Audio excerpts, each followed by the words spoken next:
بسم الله الرحمن الرحيم الحمد لله والصلاة والسلام على سيدنا رسول الله وعلى آله وصحبه ومن والاه وبعد فقال الإمام النووي رحمه الله تعالى الثالث عن أنس رضي الله عنه عن النبي صلى الله عليه وسلم قال لا يؤمن أحدكم حتى يحب لأخيه ما يحب لنفسه متفق عليه.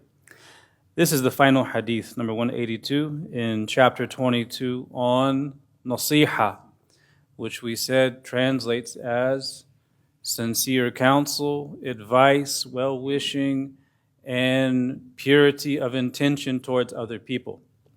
This final hadith is a well-known hadith all of you have heard before, and it comes from Sayyidina Anas ibn Malik radiallahu an.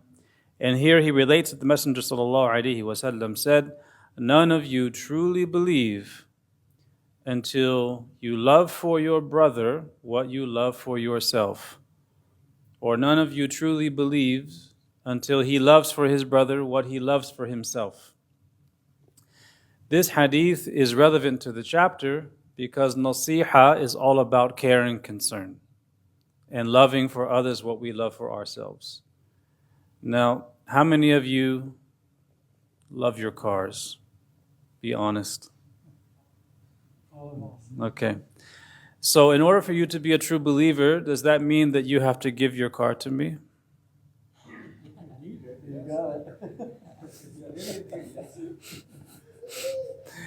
It's a good question because the implication is that from the perfection of one's faith is that they love for their brother what they love for themselves.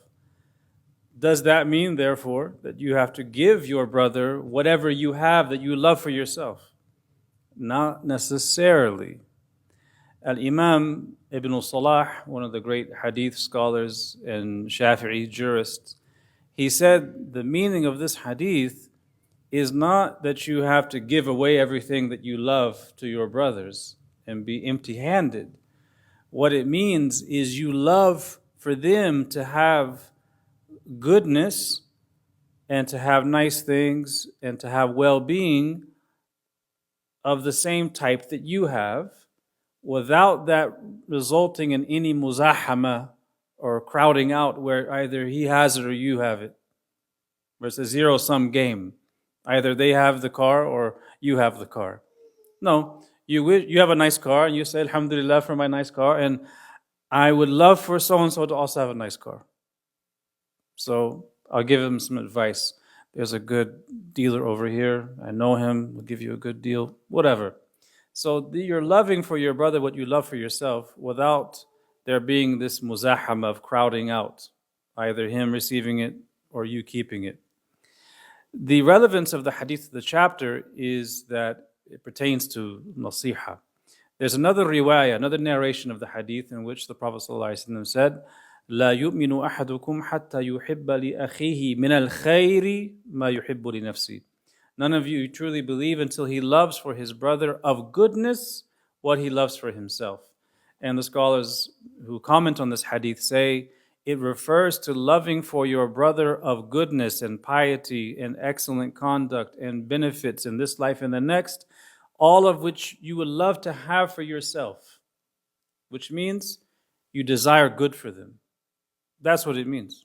You desire good for your brothers and sisters. And that is from the perfection of your faith.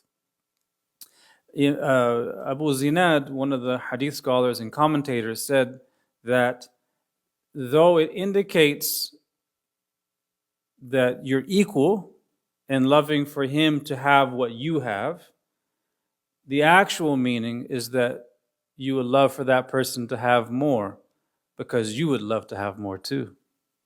Of virtue, of goodness, of well-being, of understanding, of piety, of nearness to Allah. And this means that by you loving for your brother to be better and to excel, you also have a path to excel and to be better.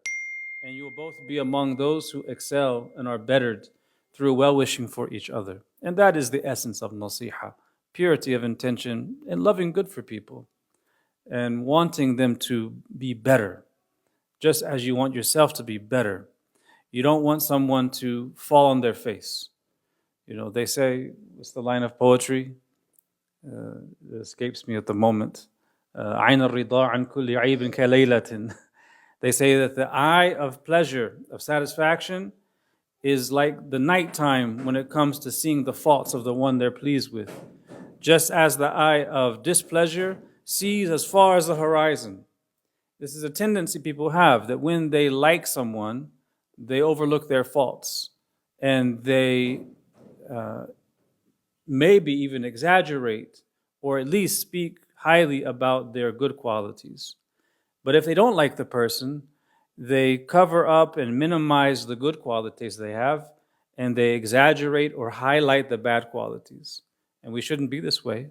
We should be people who we hide the bad as long as it doesn't pertain to the rights of other human beings. We hide the bad and we accentuate the good, hoping the same for ourselves.